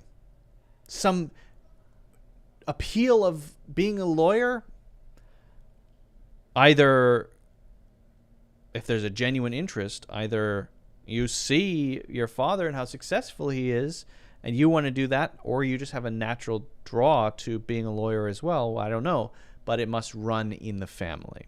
It's just a general comment, right? There's a similarity. Or 3 generations of lawyers, it runs in the family. All 3 siblings have red hair? Must run in the family? You would think so, right? Like the Weasleys in Harry Potter, right? They all have ginger hair. Well, obviously it runs in the family. Unfortunately, high blood pressure runs in the family. You know, some medical issues, they ask you about your family history when you go to the doctor's office. They say, is there a family history of this illness or that thing or this condition or whatever? One might be blood pressure. It runs in the family. Okay, next one up. A mother hen. What the heck is a mother hen? Well, maybe we can start with the memory aid here. I want you to picture a mother hen, a female chicken, holding her wings over 3 little chickies, protecting them from the rain or some threat, right?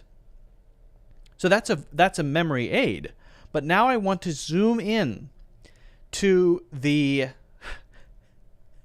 little the chicks under her wings, to their eyes. And I want you to picture their eyes going like this. Right? Because there's only 1 drop of rain. Just to add to this, maybe picture a couple other chickens off to the side, adult chickens. One has its wing up like this saying, it's just a drop of rain. What's the big deal? It's such a mother hen, right? So this is usually a negative, actually. It's not that a mother is protective of her children, is that a mother is too protective when she doesn't even need to be protective. That's how this one is used, right? And we would almost use it to accuse, don't be such a mother hen. You're too much of a mother hen. I want to be very clear, though, that this doesn't have to be specifically about mothers. It's just a general characteristic, I think we could say, that some people are very protective. So you could say to a father, you're such a mother hen. It's not just about mothers, to be very clear. When I was growing up, my older brother was absolutely a mother hen to me and my little brother, 100%. Now, not so much. But he used to be, absolutely, when we were little. It's kind of overly protective, right? So the general usage is it has this sort of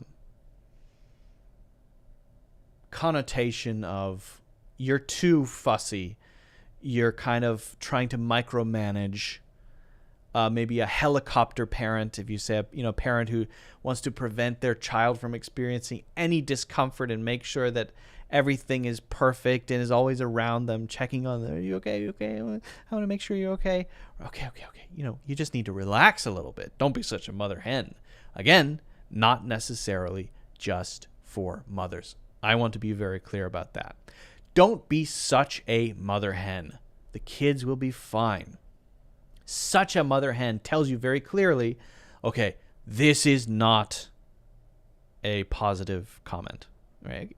And it's not like it's mean. It's just saying, you could say it to say, relax, relax. Don't be such a mother hen. Relax. Our team leader acts like a mother hen whenever the boss comes around. So maybe we don't have a lot of oversight from our senior manager, but our team leader suddenly becomes very concerned about every little detail that we're working on only when it's time for our monthly review from our senior manager. What are you doing? What are you working on? Let me help you with that. Let me make sure this is right. Oh, you're only like this during the review period. You're such a mother hen, right? So that's kind of micromanaging, right? My big brother, as I mentioned, is such a mother hen, always checking in to see if everyone has eaten, if everyone has done everything correctly. And for me, in my case, that would be a was there. A was there. Okay, next one. Black sheep of the family. Black sheep of the family. So a black sheep is when someone is considered different from others, odd, kind of the odd one out, right? The black sheep of the family is the one who people say, oh, he's just not around, or he doesn't attend family events, or he likes to skydive. I don't know what's weird. Whatever is not the norm, whatever is out of the ordinary. Now, I want to be very clear. That could be it's very subjective. It could be negative. It could be positive. It's not so clear what that is. It's just saying someone in the family is not similar to most other people in the family. Someone in the family, could be a immediate family or extended family, has different habits or does things that the other people in the family don't fully understand, or whatever it is, right? So this person might be described as a black sheep.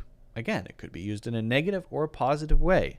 So to picture this, imagine sort of a bunch of white sheep, 100 white sheep together, and then there's one that's black. Just stands out. That's it. It stands out. It's not necessarily bad or good until you talk about it as bad or good. It depends on how you use it, right? So this one is, the connotation is used to say either bad or good. After saying this, after you say kind of a black sheep, then you would describe that as a good or a bad thing, right? And it doesn't have to be family members. It could be a group of friends, someone in their own culture, a village. Maybe you have a village of 500 people and, one person likes to go up to the nearest hill and yodel every morning, right? Yodeling. Every morning they go up and yodel in the nude or something. That would be the black sheep of the village. Some people would say, that's so cool. I love the morning yodeling. And some people might say, I don't know about the morning yodeling. Put some pants on before you yodel. What you're doing is not normal.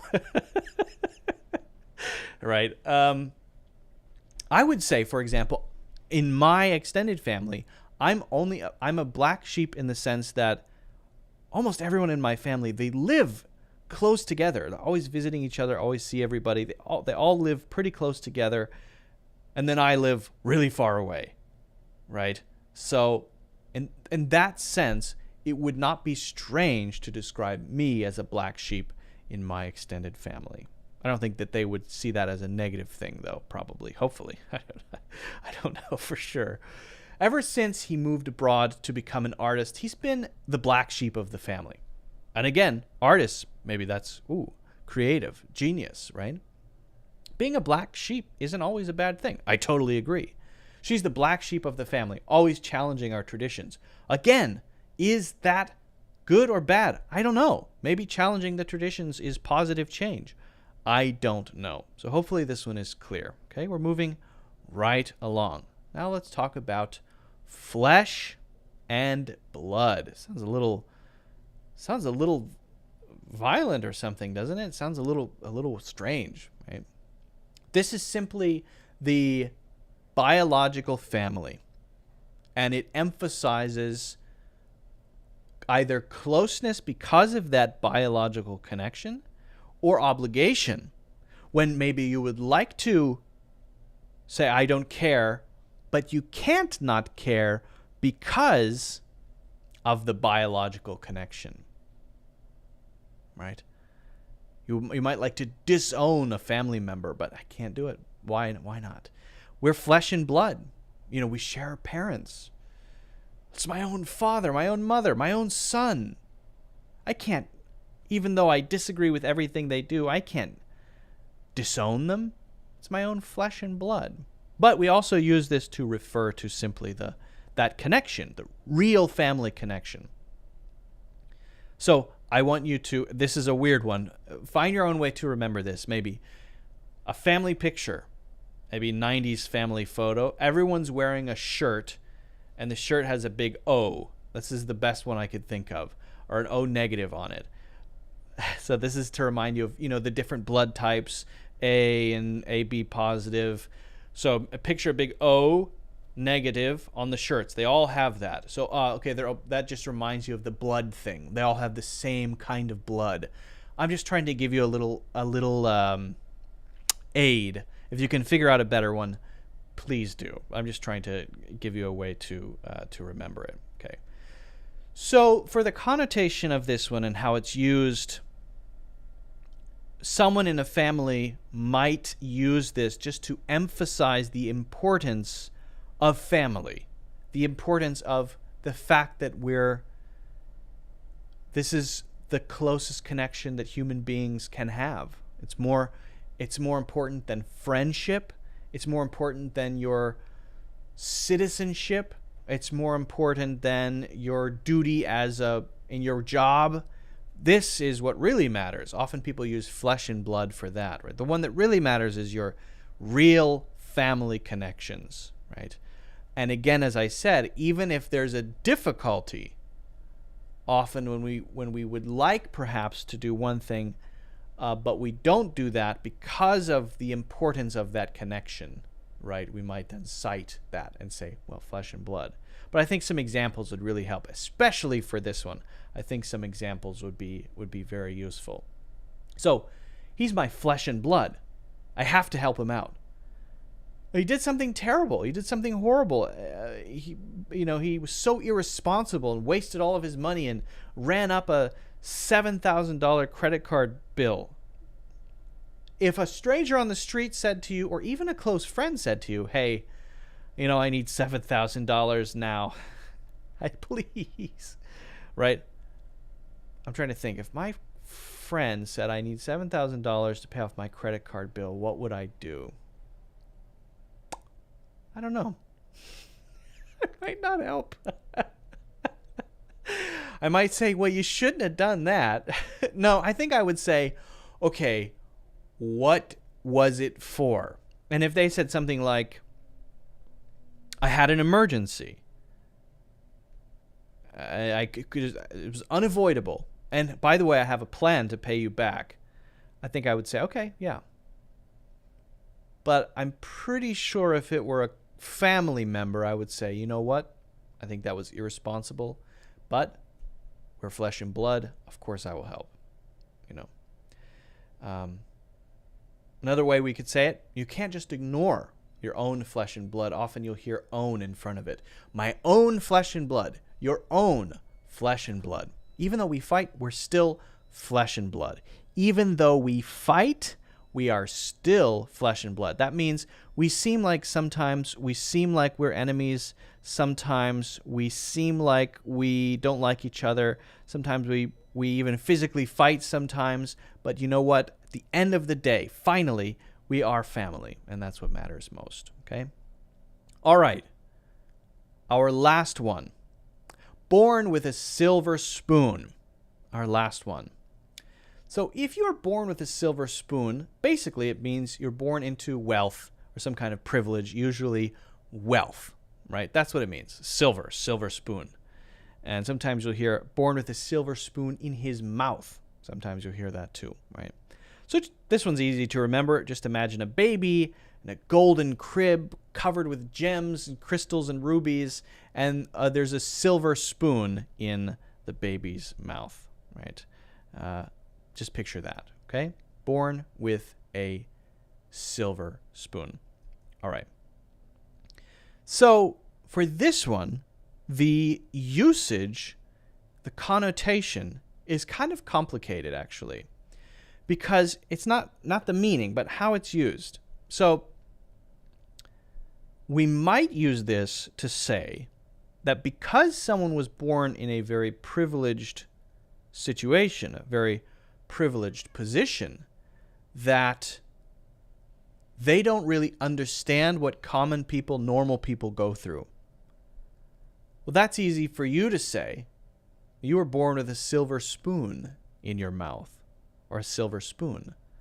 I don't really take your comments seriously. Maybe we're having a political debate and you make a comment about, I don't know, welfare or something like that, or healthcare, and you say, this is just an example, okay?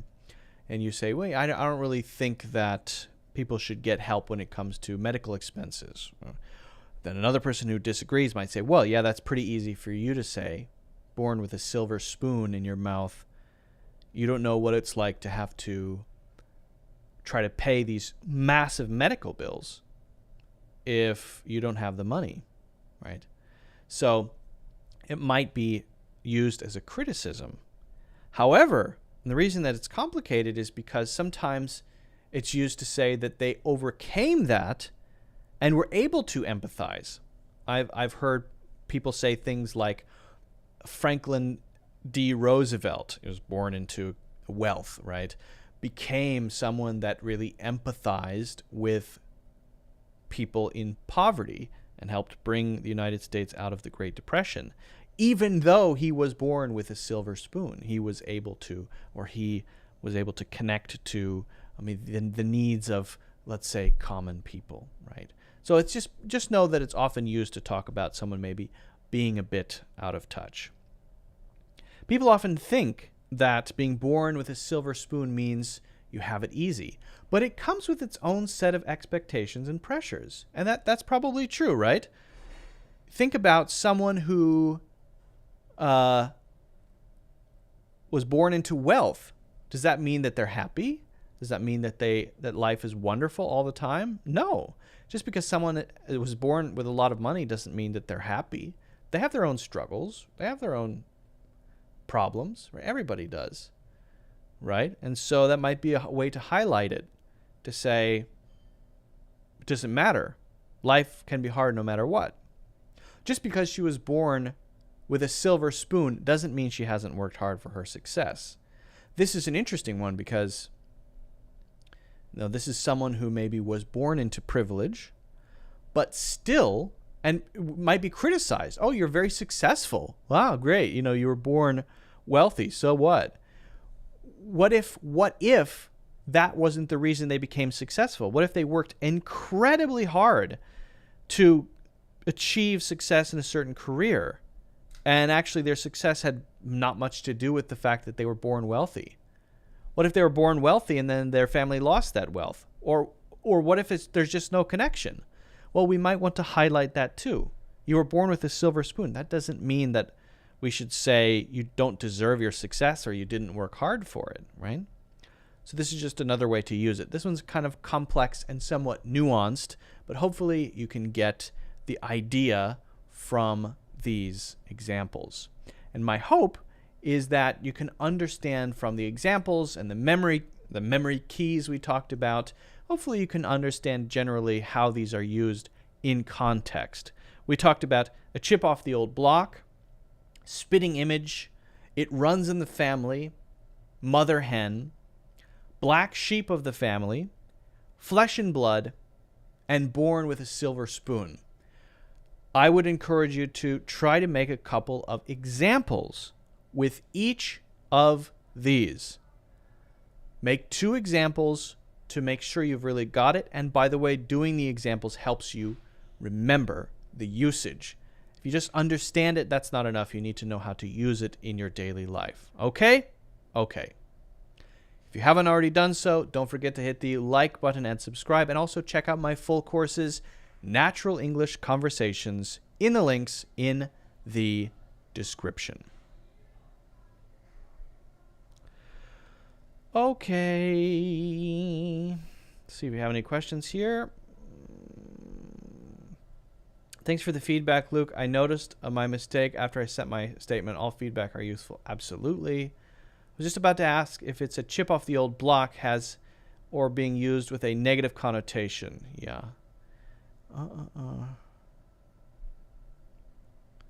Nerdy type. Luke, you picked me up on using that for people. What's wrong with that? Usually if it's people, it's who. Typically who goes with people. That's why. All right, folks. Well, thank you so much for joining today. I appreciate it. It's great to have you. We're getting back to a regular schedule. We've got a board back. This is fantastic. Very exciting. Thanks for joining. I hope you have a great weekend. Let me know if you have any questions, and I will see you next week. If you haven't already done so, of course, join the Discord. It is free to do that. You can reach out to me there if you have any questions. If you're watching, check out the links for listening if you want to do that. If you're on a flight or something, it might be a good option. If you're listening, you can watch on YouTube and Facebook. Get the free course, 30% off on the yearly membership, and grab the new ChatGPT course on Udemy via the website. All right, everybody. Thank you so much. Have a great week, and I will see you in the next one.